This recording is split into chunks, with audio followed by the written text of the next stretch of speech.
lamarratti yoo ilaallu danaan lama tuqaa tokko armaan gadii kan agarsiisu tokkorra lamaa walgita lamarra afurii sadiirra ja'aa fi afurra saddeetii fi kan kana fakkaatanii jechuudha.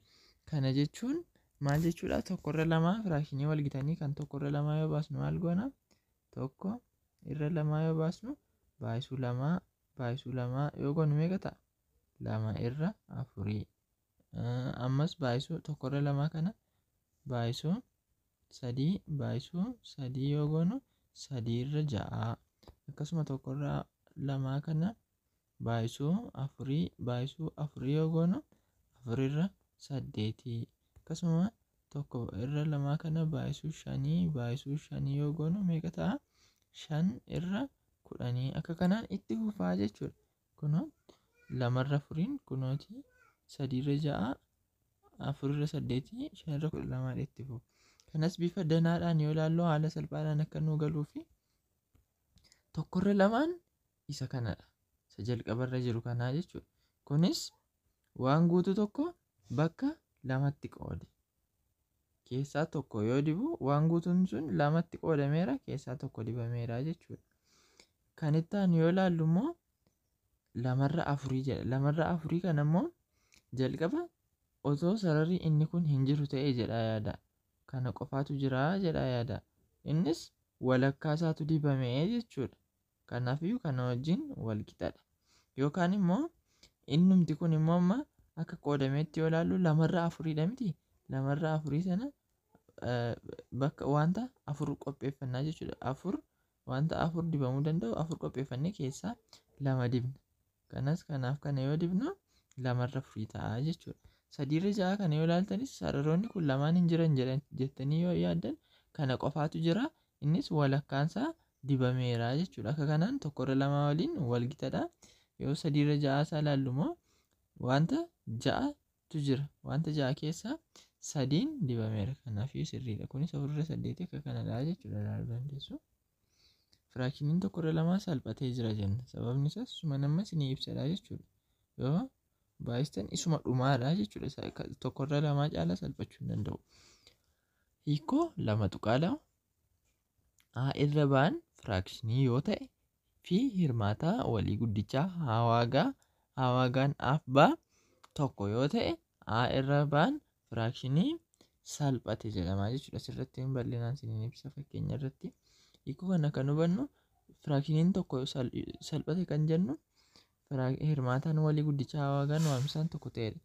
Firaakshinii bifa salphaan ibsuuf hirmaataa walii guddichaa yookiin hawaagaa waamamaa fi waamsisaa barbaadu. Waamamaa fi waamsisaa hirmaataa walii guddichaa hiruu fi firaakshinii arganne barreessuudha. Fakkeenyaaf 12 irra 45 haa fudhannu.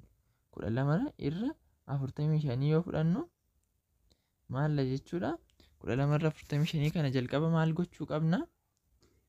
Jalqaba hirmaattota isaa baasnaa jechuudha. Hirmaattota 12 yoo baasnu hirmaattota 12 fi hirmaattota 45 baasnaa jechuudha. Kanas hirmaattota 12 yeroo baasnu 12 baay'isuu tokkoon tokko waan ta'eef tokko barreeffanna. Kan itti aanu 2 baay'isuu 6 12 waan ta'eef 2 hin barreessine. Akkasuma 3 baay'isuu 4 12 waan ta'uuf 3 4 hin barreessine. 3 4 hin barreessine. Akkasuma 2 baay'isuu 6 12 waan ta'eef 6 hin barreessina jechuudha. Isa jalqaba irratti 12 baay'isuu tokkoon 12 waan ta'eef 12 hin barreessina. Kana jechuun tokko baay'isuu 12 12dha. 2 baay'isuu 6 12dha. 3 baay'isuu 4 12dha. Kanaafiyyuu hirmaattonni isaa warra kanadha jechuudha. Kan itti aanu kan 45 yoo baasnu 45 baay'isuu tokkoon tokkodha. 45 hin barreessine gara dhumaa irratti. Akkasuma lamaan baay'achuu lamaan hin baay'atu yookiin hiramaa lamaa miti. Kanaafiyyuu bira darbina 45 sadiif yoo qoodnu yookiin 3 baay'isuu 15 meeqadha? 3 baay'isuu 15 45 waan ta'eef 3 asitti barreessina. 15 gara dhumaatti barreessina. Akkasuma 4 hirmaataa isaa miti. 4 hiramuu waan hin dandeenyeef akkasuma 45 yeroo 5 yookiin immoo 5 baay'isuu meeqaatu 45 dhufuu danda'a? 5 baay'isuu 8 yoo jenne 40dha. 5 baay'isuu sagaliin 45 dhufaa jechuudha. Kanaafiyyuu 5 hin barreessinaa, sagalis hin barreessina. Akkasuma kan biraan kan itti aanu 15 baay'isuu 3 jenneerra waan ta'eef 15 baay'isuu 3 waan 45 dhufuuf 15 hin barreessinaa.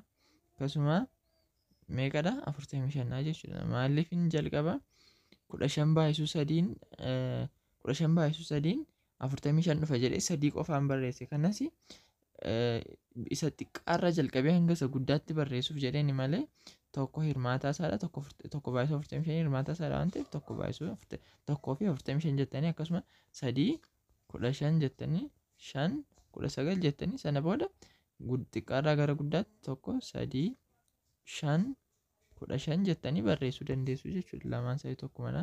Akka kanatti erga hirmaataa isaa baasneen booda maal goona? Hirmaattota walii isaanii ilaalla. Hirmaattota walii isaanii jechuun lakkoofsa keessaa kan 12 keessa hirmaattota 12 keessas hirmaattota 45 keessas jiru jechuudha. Kanas yoo baasnu tokkoof tokko hirmaattota walii isaanii. Akkasuma kan biraan jira. 3 hirmaattota isaadha, 3 hirmaattota isaadha. Kanaafiyyuu hirmaataan walii guddichaa isaanii meeqadha? Tokkoof 3dha hirmaattota walii isaanii keessaa inni guddaan immoo isa kamna? 3dha jechuudha. Kanaafiyyuu hirmaattonni walii isaanii 3dha jechuudha. Hirmaattonni walii guddichaa isaanii 3dha. Kanaafiyyuu akka kanaan erga baafanneen booda 12 irra 45 kana 12 irra 45 kan jenne kana maal goona? Yeroo 3 goona lamaan isaayyuu. Yeroo 3 erga gooneen booda yoo hirru 12 3f yoo hirru meeqadha?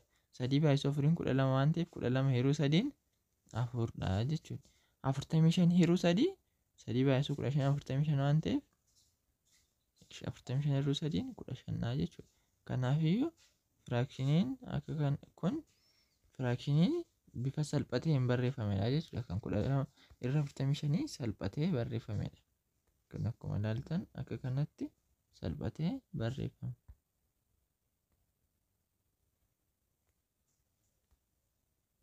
Firaakshiniin walgitaa jedhamu jechuudha lamaan isaanii.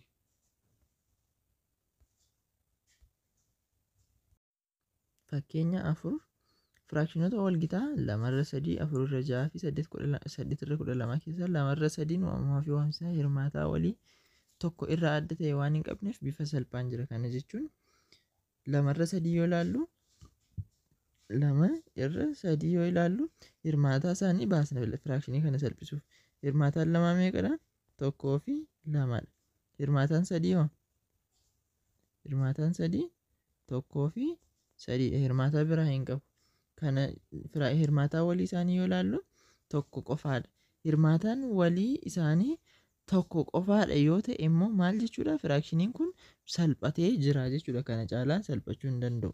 Kanaafii firaakshiniin kun salphachuu hin danda'u. Hirmaataa walii tokko irraa adda ta'e waan hin qabneef. Kanas firaakshini bifa salphateen barreeffame yoo ilaallu 1 irra 2 2 irra 3 3 irra 4 3 irra 7 5 irra 8 firaakshini kana hirmaata fakkeenyaaf kan 5 fi kan 8 yoo baasnu hirmaataan 5 fi hirmaataan 8 hirmaataa 5 yoo baasnu hirmaataa 5 yoo baasnu hirmaataan 5 meeqadha? Hirmaataan 5 1 fi 5 hirmaataan 8 hoo? Hirmaataan 8 kan 8 1 2 4 8 hirmaataan walii isaanii hoo? Tokko qofaadha jechuudha. Kana jechuun bifa salphateen barraa'ee jira jechuudha firaakshiniin kun. Kanaafii salphachuu hin danda'u. Firaakshiniin bifa salphaan hin jirre yoo ilaallu immoo 2 irra 4 4 irra 6 8 irra 10 kana fakkeenyaaf 2 irra 4 yoo jennu 2 hirmaatota 2 baasna jalqaba 1 2 hirmaattonni 4 1 2 4 hirmaataa wal fakkaataa kan tokkorraa adda ta'e qabu jechuudha. Innis 2dha. Hirmaataan isaanii hirmaataa walii guddichaa isaanii 2 waan ta'eef lakkoofsa kana 2f hirraa jechuudha. Lakkoofsa kana lamaan isaa waamsaasaas 2f yeroo tokko irra 2 ta'a. Bifa salphaatiin kan barreeffamu isaa tokko irra 2 ta'a jechuudha. Akkasuma hundi isaanii yoo ilaaltan immoo fakkeenyaaf 8 irra 12 hojjechuus dandeenya. 8 hirmaattota 8 fi hirmaattota 12 baafannaa jechuudha. Hirmaattonni 8 1 2 4 8. Hirmaataan 12 immoo 1 2 3 4 akkasuma 6 12. Hirmaattonni walii isaanii meeqadha? 1 2 4. Hirmaataan walii guddichaa isaa immoo meeqadha? 4dha. Hirmaataan walii guddichaa isaa 4 taanaan firaakshinii kana meeqaaf irraa? 4 irraa jechuudha. 8 irra 12dha. 4 irra firaakshinii kana. Firaakshinii salphaa bifa salphateen barraa'e baruuf. Kanas 4 irraa kanas 4 yoo irra 8 yeroo 4 2dha. 12 yeroo 4 meeqadha? 3dha. 2 irra 3dha jechuudha bifa salphateen yeroo barraa'u.